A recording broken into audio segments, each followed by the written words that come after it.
संत शिरोमणि आचार्य गुरुवर श्री विद्यासागर जी महाराज की जय।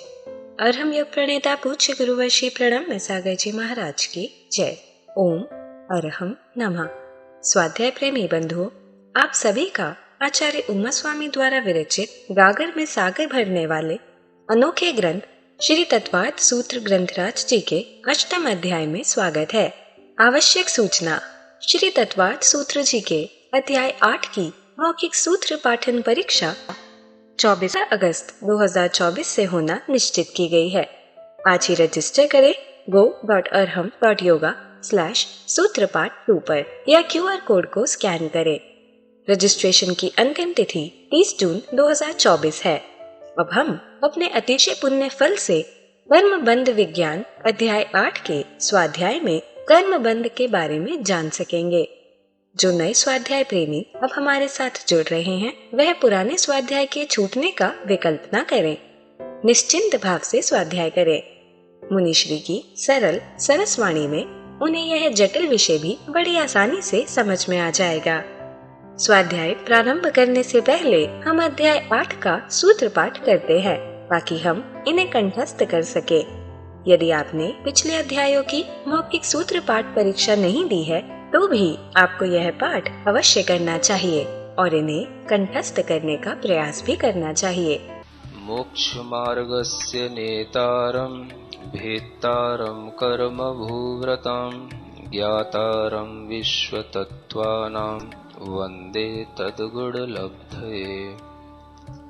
मिथ्या दर्शना विरति प्रमाद कषाय योगा बंध हेतवः सकषायत्वात् जीवः कर्मणो योग्यान पुद्गला नादत्ते स बंधः प्रकृति स्थित्यनुभव प्रदेशास्तद विधेयः आद्यो ज्ञान दर्शनावरण वेदनीय मोहनीयायुर्नाम गोत्रांतरायाः पंचनवद्व्यष्टाविंशति चतुर्द्वि चत्वारिंशद्वि पंच भेदा यथाक्रमम् मतिश्रुतावधि मनः पर्यय केवलानां चक्षुरचक्षुरवधि केवलानां निद्रा निद्रा निद्रा प्रचला प्रचला प्रचला स्त्यान ग्रद्धयश्च स दशत वेद्य दर्शन चारित्र मोहनीया कषाय कषाय वेदनीयाख्या स्त्री द्वि नव षोडश भेदा सम्यक तु मिथ्यात्तु तद्भयान्य कषाय कषायौ हास्य रत्य रति शोक भय जुगुप्सा स्त्री पुण्य पुंसक वेदा अनंतानुबंध्य प्रत्याख्यान प्रत्याख्यान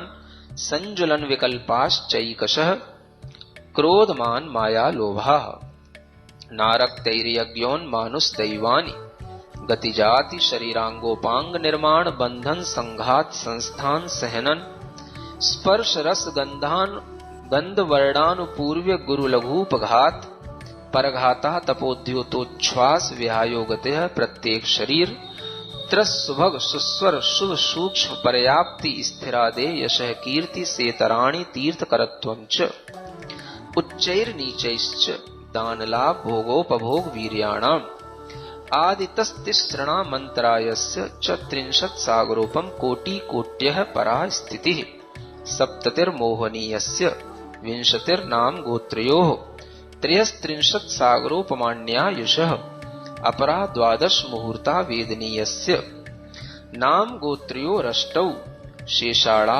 मन्तर्मुहूर्ताः विपाकोऽनुभवः स यथानाम ततश्च निर्जरा नाम प्रत्ययाः सर्वतो योग विशेषात् सूक्ष्मैक क्षेत्रावगाः स्थिताः सर्वात्म प्रदेशेष्वनन्तानन्त प्रदेशाः सद्वेद्य शुभायोर्नाम गोत्राणि पुण्यम अतोन्यत पापम इति तत्वार्थ सूत्रे अष्टमोध्यायः।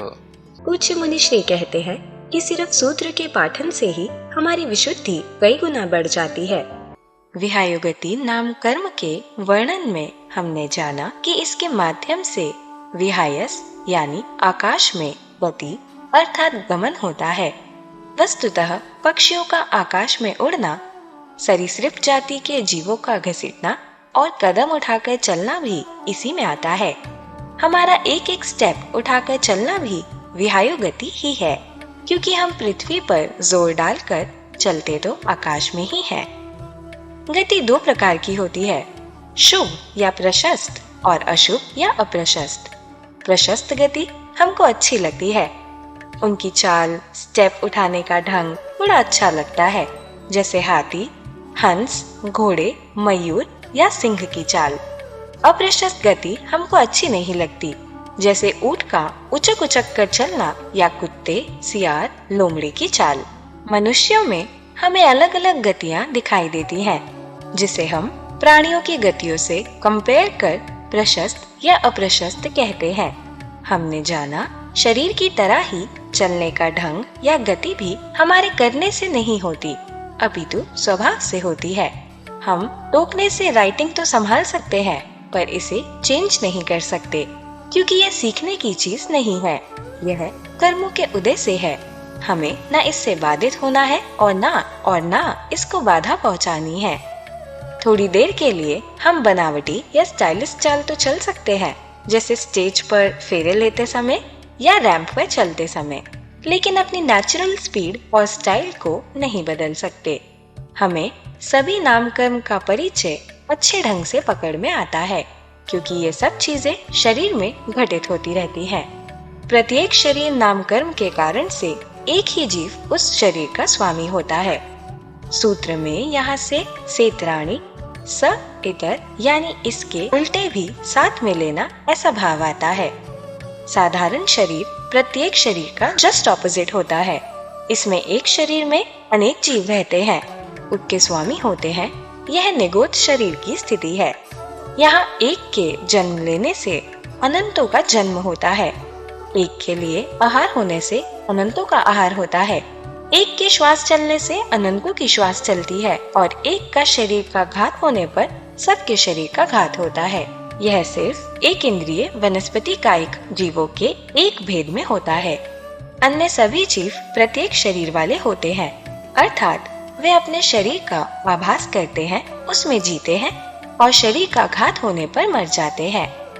पृथ्वी, जल, अग्नि और वायु में प्रत्येक शरीर वाले जीव होते हैं।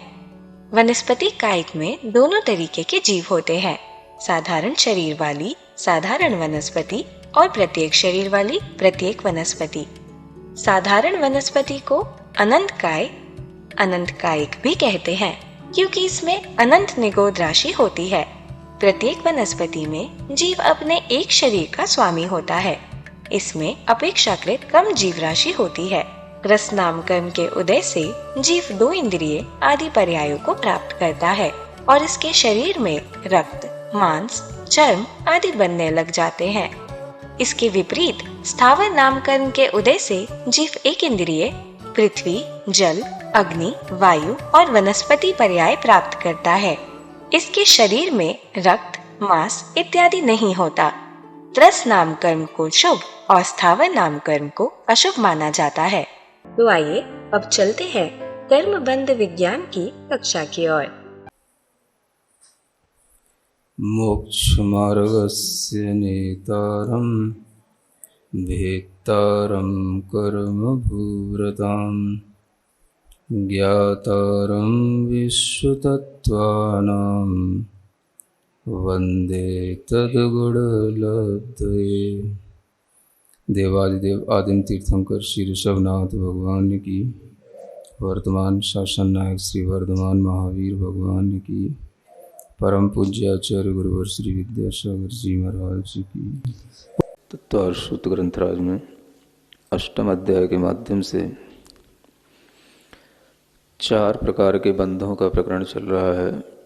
उसमें जो सर्वप्रथम प्रकृति बंध आता है, उसी का कथन अभी निरंतर चल रहा है। नाम कर्म की जो भिन्न भिन्न प्रकृतियां हैं, भिन्न भिन्न जो कर्म हैं, भेद हैं, उन्हीं को बताते हुए प्रत्येक शरीर और त्रस नाम कर्म तक वर्णन किया जा चुका था। त्रस के बाद में आचार्य लिखते हैं सुभग नाम कर्म। एक नाम कर्म होता है जिसे सुभग कहा जाता है। सुभग का मतलब होता है सौभाग्यशाली। क्या होता है? सुभग का मतलब होता है जिसके कारण से आपस में प्रीति भाव बना रहे। क्या बना रहे? ये इस कर्म के कारण से होता है। शरीर मिला है तो शरीर के साथ साथ उस शरीर में ही यह सुभग नाम कर्म इस तरह से फलता है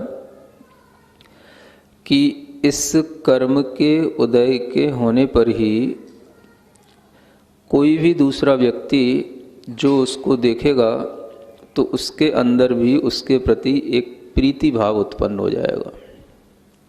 प्रीति समझते हैं ना? क्या? स्नेह का, प्रेम का भाव है ना।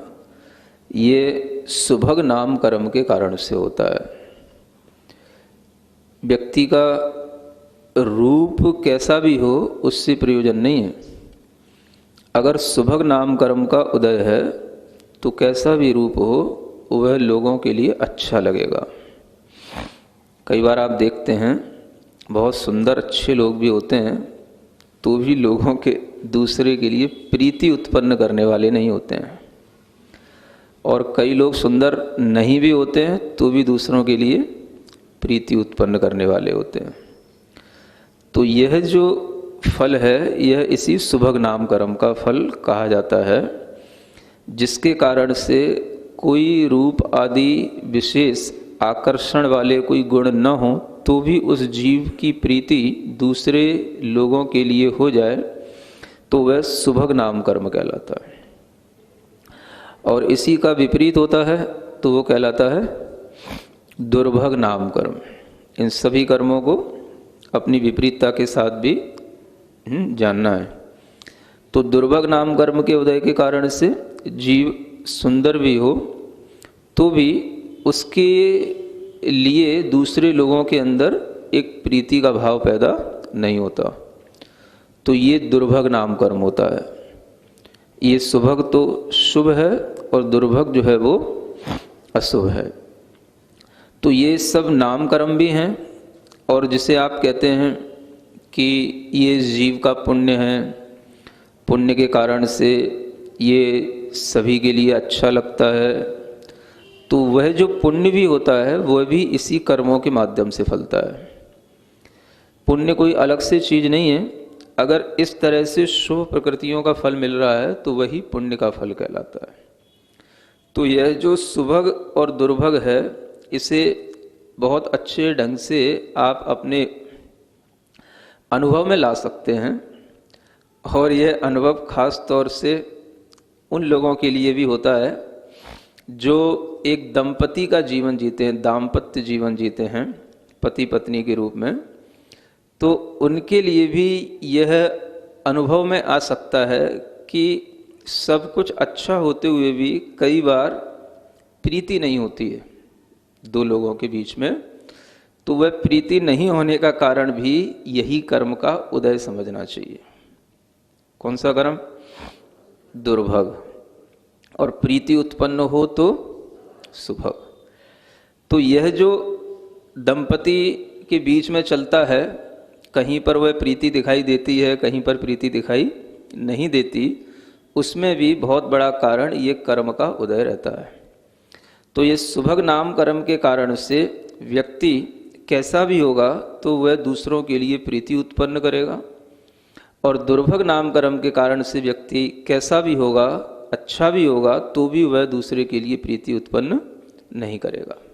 ये इन कर्मों के फल से जो हमें देखने में आता है वो यहाँ पर स्पष्ट होता है। इसी के साथ एक कर्म कहा जा रहा है सुस्वर नाम कर्म। क्या नाम है? सुस्वर का मतलब होता है जिसका स्वर अच्छा हो।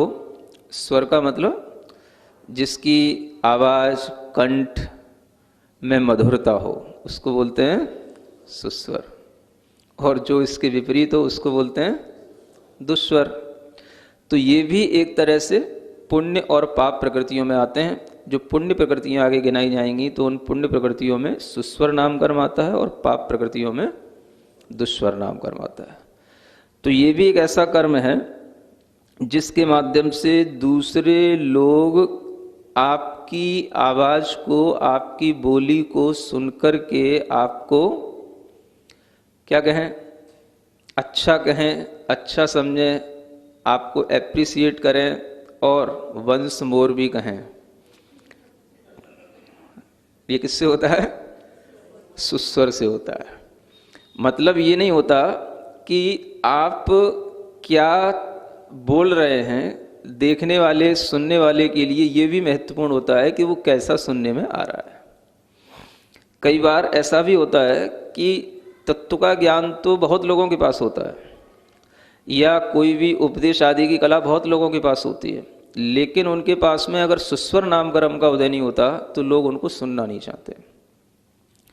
तो यह भी एक कर्म का उदय है, सुस्वर या दुस्वर। आप इस कर्म के उदय को भी अनुभूत कर सकते हैं जब आप घर में बोलते हैं, किसी से बातचीत करते हैं, अपने साथियों से बातचीत करते हैं, कोई आपकी बात को सुनने में मन लगाता है कि नहीं लगाता है? अगर आपकी बात को सुनने में मन लगाए, किसी को आपकी आवाज़ अच्छी लगे, आपका बोलना अच्छा लगे, तो क्या है? वह सुस्वर है। और किसी के लिए ऐसा भी होता है कि बोलने से पहले इसी कहता, भैया अभी थोड़ा सा काम है, बाद में बात करते हैं। तो ये क्या होता है? हाँ, तो सामने वाले को कितना ही काम की बात हो तो भी उसको अच्छी सी नहीं लगती, तो ये भी एक दुस्वर नाम कर्म के कारण से होता है। अब ये फल है संसार में, आप सब जीवों को देख सकते हैं, और इस तरह के फलों के माध्यम से जीवों को सुख दुख भी मिलते ही रहते हैं। तो जो यहाँ पर सुस्वर कर्म का उदय है, इसी के कारण से उस जीव की वाणी में इतनी मधुरता, इतनी प्रियता आ जाती है कि उसे सुनने के लिए लोग लालायित रहते हैं। सुन रहे हैं ना? आप देखें आचार्य महाराज को, और भी देखें जो बड़े बड़े तीर्थंकर होते हैं, महापुरुष होते हैं, तो उनकी वाणी एक बार कोई भी सुनता है तो सुनता ही रहता है। 2-2, 2.5 घंटे भी भगवान बोलते रहेंगे तो कोई बोर नहीं होता, कोई वहाँ समोसरण छोड़ के नहीं जाता। वो भी उनके दुस्वर नाम कर्म, सुस्वर नाम कर्म के उदय से होता है ना? तो इस तरह की भी जो है, ये सब जो पुण्य के फल हैं, ये इन्हीं कर्मों के कारण से मिलते हैं। तो ये ध्यान में रखना, ये सब क्या है? ये सब कर्मों के फल हैं। जीव को कभी कभी इन कर्मों के फल से आहत भी होना पड़ता है, और कभी कभी इन कर्मों के फल के कारण से दुखी भी होना पड़ता है। तो अगर वो जीव इन कर्म के फलों को समझेगा तो दुख सुख से उबर आता है। और इस तरह से जो कर्म के फल देख करके उन कर्मों से भी विरक्ति ले लेता है, वह जीव का एक बहुत बड़ा पुरुषार्थ होता है, बहुत बड़ा पुण्य होता है। इसलिए यहाँ पर जो कर्म बताए जा रहे हैं, इन्हें हम देखें कि ये सभी शरीर के साथ काम में आने वाले, शरीर के साथ फलने वाले ये कर्म हैं। और इन्हीं कर्मों में एक और कर्म आता है जिसका नाम है शुभ। क्या है ये? पहले जो था वो था सुभग, और ये है शुभ नाम कर्म। शुभ नाम कर्म के कारण से क्या होता है कि जीव को अच्छे शरीर और अच्छे अंग उपांग मिलते हैं। उसके सभी अंग उपांगों को देख करके एक रमणीयता का जो भाव आता है, वो भाव इस शुभ नाम कर्म के उदय से आता है। क्या कहा? रमणीयता समझते हैं, है ना? जो दूसरों के लिए बहुत ही मनोहर लगे और जिसके लिए कारण से दूसरे उसको देखने की बार बार इच्छा करें, ये कहलाता है रमणीयता का भाव। तो यह जो रमणीयता का भाव होता है, यह इस शुभ नाम कर्म के कारण से होता है। शरीर का सुंदर होना अलग बात है और रमणीयता होना अलग बात है। तो रमणीयता जो आती है वो इस नाम कर्म के उदय से आती है, और जब यही विपरीतता के साथ काम करता है तो शरीर सुंदर होकर के भी रमणीय नहीं होता। ये अशुभ नाम कर्म के फल से इस जीव को इस तरह के दोनों प्रकार के फल मिलते रहते हैं। फिर इसी के साथ में आता है सूक्ष्म नाम कर्म। कौन सा? ये सूक्ष्म नाम कर्म है जिसके उदय से जीव को सूक्ष्म शरीर की प्राप्ति होती है। जो आप कहते हो सूक्ष्म जीव, वो सूक्ष्म नाम कर्म के उदय से जिनको शरीर ही ऐसा मिला है जो सूक्ष्म वर्गणाओं से बना है, तो वह कहलाएगा सूक्ष्म नाम कर्म का उदय। दो ही प्रकार के जीव होते हैं, एक सूक्ष्म और एक बादर। तो सूक्ष्म और बादर का मतलब ऐसा नहीं समझना कि सूक्ष्म माने जो हमें दिखाई न दें वो सूक्ष्म है, और जो बादर हैं वो हमें दिखाई दे जाएं, जो दिखाई दे जाएं वो बादर हैं। ऐसा कोई नियम नहीं है। जो दिखाई दे रहे हैं वो तो सब बादर होते ही हैं, लेकिन ऐसे भी जीव होते हैं जो दिखाई हमें नहीं भी देते हैं, जिनका हम किसी भी तरीके से अपनी आँखों से कोई अवलोकन नहीं कर सकते हैं। उन जीवों के लिए भी सूक्ष्म नाम कर्म का उदय रहता है।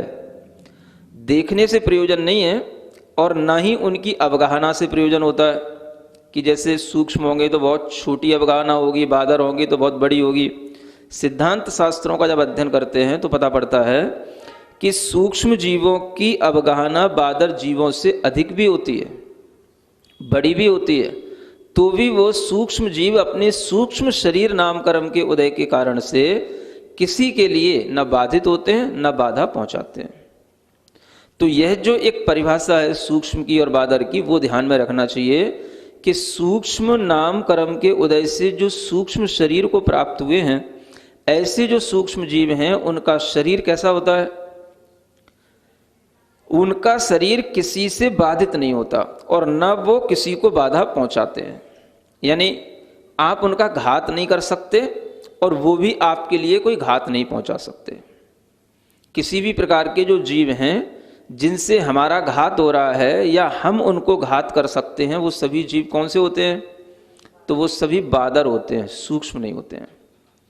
तो ये जो परिभाषा है सूक्ष्म जीवों की, उसे ध्यान में रखना है कि सूक्ष्म शरीर उन जीवों के लिए कहा जाता है जो किसी भी तरह से, चाहे पर्वत हो, नदी हो, कितना ही वज्र जैसे कठोर पदार्थ भी हो, उनको भी वो पार करके निकल जाएं और उनसे भी बाधा को प्राप्त ना हो, उनको बोलते हैं सूक्ष्म जीव।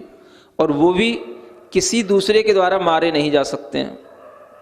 यानी अगर आप उन जीवों के लिए किसी भी तरीके से घात का भी भाव करेंगे तो उनका भावों से ही घात कर पाएंगे, वस्तुतः उनका घात नहीं हो सकता है।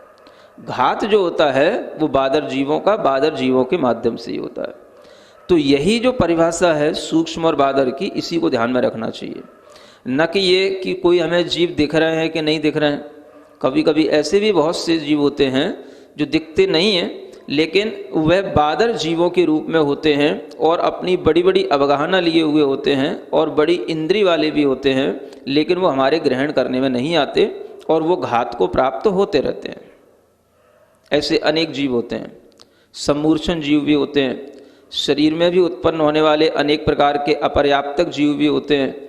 ये सब जीव घात को प्राप्त होते रहते हैं बादर जीवों के माध्यम से, लेकिन सूक्ष्म जीव कभी किसी के द्वारा घात को प्राप्त नहीं होते हैं। तो यह सूक्ष्म और बादर के बीच में ये जो भेद है उसे ध्यान में रखना है। फिर कहा जाता है एक नाम कर्म है जिसका नाम है पर्याप्ति नाम कर्म। क्या है? पर्याप्ति। नाम सुना है इसका? पर्याप्ति का मतलब होता है कि जिसके कारण से आपको आहार, शरीर, इंद्री आदि जो पर्याप्तियां हैं, वो पर्याप्तियां पूर्ण करने की जिसके लिए शक्ति प्राप्त है, और पर्याप्तियां पूर्ण जिसकी हो गई हैं उनको कहा जाता है पर्याप्ति नाम कर्म के उदय से पूर्ण जीव। एक तरह से पर्याप्ति का मतलब क्या हो गया? पूर्णता। और अपर्याप्त का मतलब हो गया अपूर्णता। तो जो जीव पूर्ण होंगे वो अपनी पर्याप्ति को पूर्ण करने के कारण से ही होंगे, जिन्होंने अपनी पर्याप्तियां पूर्ण कर ली होंगी। और जो जीव अपनी पर्याप्तियां पूर्ण नहीं कर पाते हैं, उससे पहले ही उनका मरण हो जाता है, उन्हें कहते हैं अपर्याप्त जीव। अब एक बहुत अच्छी चीज है जो समझने योग्य है कि जीवों के लिए ये योग्यता की पूर्णता हो जाना कि वो अपना शरीर बना पाए, अपनी इंद्रियां बना पाए, वह योग्यता उसके अंदर जो आ रही है ये पर्याप्त नाम कर्म के उदय से आती है। समझ रहे हैं? पर्याप्तियां 6 होती हैं। पहली होती है आहार पर्याप्ति, दूसरी होती है शरीर पर्याप्ति, तीसरी होती है इंद्रिय पर्याप्ति, चौथी होती है भाषा पर्याप्ति, पांचवी होती है श्वासोच्छ्वास पर्याप्ति और छठवीं होती है मन पर्याप्ति। है ना? इसे समझने की कोशिश करें। ये बहुत अच्छी व्यवस्था है। आपके शरीर में क्या चल रहा है, आपके शरीर में यही वो सिस्टम है जिसके कारण से शरीर अपने आप चलता रहता है। सुन रहे हैं? आप तो भोजन करके बैठ गए, काम कौन करता रहता है? आप काम नहीं करते हो, काम कौन करता रहता है? ये जो सिस्टम बना हुआ है, ये सिस्टम काम करता रहता है। और ये सिस्टम क्या है? ये बहुत ही साइंटिफिक सिस्टम है, इसको हर व्यक्ति को समझना चाहिए। आज का विज्ञान भी इस सिस्टम को नहीं जानता है।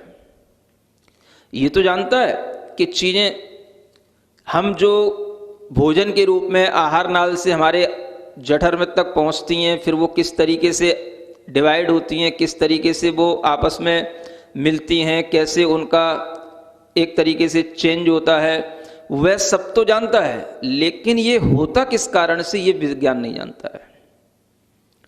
जो दिख रहा है वो तो जान लेता है कि ये इसके बाद ये होता है, इसके बाद ये होता है, इसके बाद ये होता है, लेकिन ये होता क्यों है? तो ये पर्याप्तियों का विज्ञान समझने पर ही समझ में आता है कि ये क्यों होता है। ओम अरहम नमः। तो चलिए आज की कक्षा की एक क्विक रिवीजन कर लेते हैं। सूत्र 11 में हमने प्रत्येक शरीर और त्रस नाम कर्म के वर्णन के पश्चात सुभग नाम कर्म को जाना। सुभग यानी सौभाग्यशाली, इसका विपरीत होता है दुर्भग नाम कर्म। जहाँ सुभग नाम कर्म के कारण व्यक्ति को देखकर दूसरे व्यक्ति के अंदर एक प्रीति भाव, प्रेम भाव उत्पन्न होता है, उसका रूप चाहे जैसा हो तो भी वह लोगों को अच्छा लगता है। वहीं दुर्भग नाम कर्म के उदय के कारण सुंदर व्यक्ति के प्रति भी प्रीति का भाव पैदा नहीं होता। सुभग नाम कर्म शुभ और दुर्भग अशुभ होता है। शुभ प्रकृतियों का फल ही पुण्य का फल कहलाता है। हम सुभग और दुर्भग को भी अनुभव कर सकते हैं। जैसे दाम्पत्य जीवन में अगर प्रीति है तो सुभग और नहीं है तो दुर्भग नाम कर्म का उदय है। सुस्वर नाम कर्म के उदय में हमारा स्वर अच्छा होता है और कंठ मधुर। दूसरे हमारी बोली को एप्रिशिएट करते हैं और सुनने को लालायित रहते हैं। और इसके विपरीत दुस्वर के उदय में लोगों को हमारी आवाज अच्छी नहीं लगती और वो काम की बात भी नहीं सुनना चाहते।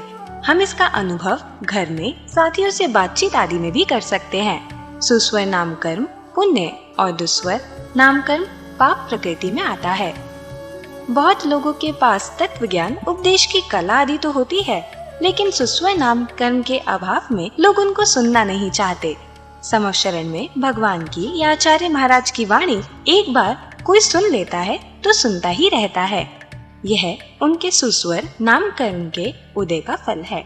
इन कर्मों के फल को समझकर जीव सुख या दुख से उबर कर यदि उनसे विरक्ति ले लेता है तो यह बहुत बड़ा पुरुषार्थ है।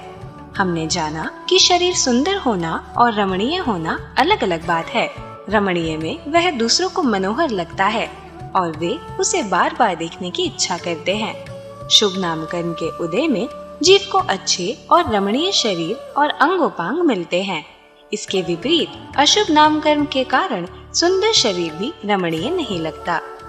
सूक्ष्म नाम कर्म के उदय से जीव को सूक्ष्म वर्गणाओं से बने सूक्ष्म शरीर की प्राप्ति होती है। इनका शरीर किसी से न बाधित होता है और न बाधा करता है।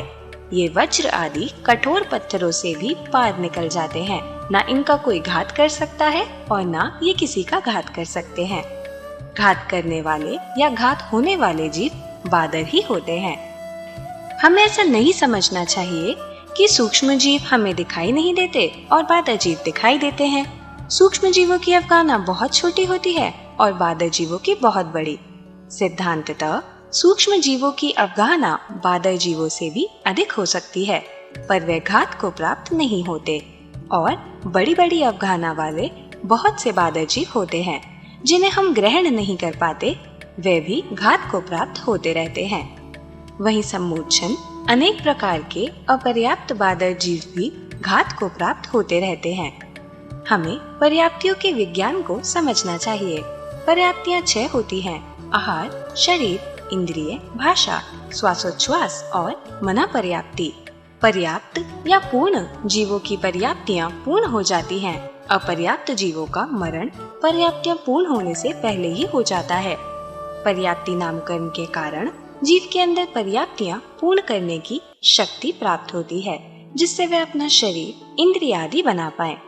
पर्याप्तियाँ बहुत ही साइंटिफिक सिस्टम है, जिसके कारण से शरीर अपने आप चलता रहता है। आज विज्ञान जो दिखाता है वह जानता है, लेकिन वह ऐसा क्यों होता है यह नहीं जानता। तो चलिए अब हम सभी जिणवाणी स्तुति करेंगे और तत्पश्चात समय होगा आज के सवाल का।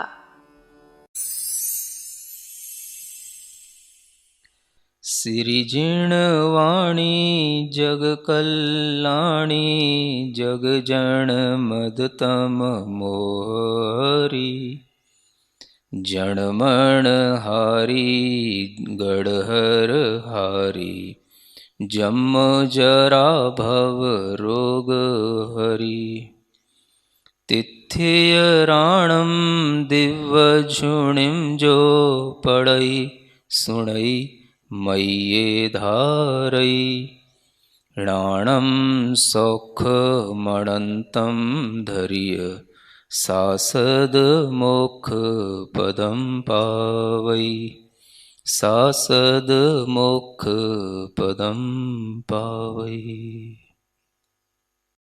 अब समय है आज के प्रतियोगिता प्रश्न में भाग लेकर आकर्षक पुरस्कार जीतने का।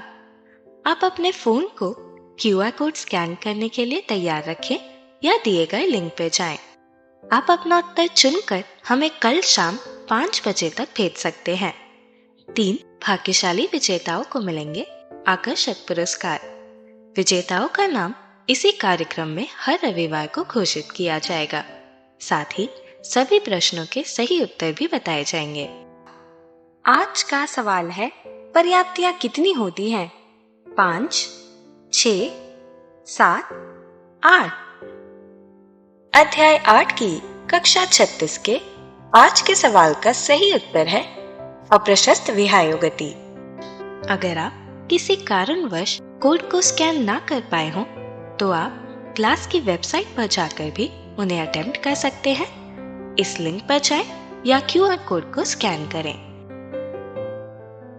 धन्य है हमारा पुण्य जो मुनिश्री हमें कर्म बंध जैसे कठिन विषय को इतनी सरलता से समझा रही हैं, ताकि हम डेली लाइफ में कर्म बंध के कारणों को जानकर उनसे बच सके और यह ज्ञान आप अपने परिवार, मित्र, समाज के लोगों को इस स्वाध्याय से जोड़कर दे सकते हैं। आप उन्हें हमारी वेबसाइट etv.arham.yoga शेयर करें और वह इन सभी क्लासेस को एक साथ एक्सेस कर सकते हैं। अभ्यास प्रश्न करके अपने ज्ञान को प्रगाढ़ बनाने का मौका और आज के सवाल में पुरस्कार जीतने का सौभाग्य भी मिलेगा। तो आज ही अपने बच्चों को, मित्रगणों को और परिवारजनों को इससे जोड़े और अपना और उनका पुण्य बढ़ाएं। ओम अरहम नमः।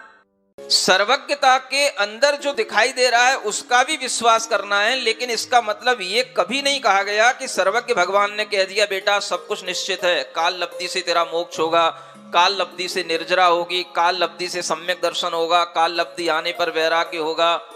अगर ऐसा सब कुछ कहा होता तो उन्हीं तीर्थंकरों के द्वारा सम्यक दर्शन की उत्पत्ति के लिए जो निसर्ग और अधिगमज ये 2 कारण दिए वो नहीं दिए जाते। उन्हीं तीर्थंकरों के द्वारा कर्म की निर्जरा करने के लिए सविपाक और अविपाक निर्जरा के 2 भेद दिए, वो 2 भेद नहीं दिए जाते। और आचार्य अकलंक देव जैसे महान जो तार्किक आचार्य हुए हैं, महान उद्भट दार्शनिक आचार्य हुए हैं, उनकी राजवार्तिक की वो पंक्तियां इन बच्चों को कभी नहीं पढ़ाई जाती, जिनमें एक पंक्ति में लिखा है काला नियमाच्च निर्जरायाः। काल का अनियम है, नियम नहीं है निर्जरा करने के लिए। तुम्हें कभी भी कर्म की निर्जरा करना है, तुम अपने पुरुषार्थ से कर सकते हो, काल उसमें कोई बाधक नहीं है। काल तो एक उदासीन कारण है, काल के माध्यम से कभी कर्मों की निर्जरा नहीं होती है, भाव से कर्मों की निर्जरा होती है। जब तुम्हारा भाव बनेगा तो काल तो हमेशा तुम्हारे साथ बैठा हुआ है, वही काल तुम्हारे लिए काल लब्धि बन करके खड़ा हो जाएगा। इसलिए आचार्य अकलंक देव कहते हैं काला नियमाच्य अनियमाच्य निर्जराया, निर्जरा के लिए काल का कोई नियम नहीं है। कोई अपने कर्मों की निर्जरा संख्यात हजार वर्ष में, असंख्यात हजार वर्ष में कर लेता है, कोई अनंत काल में भी नहीं कर पाता।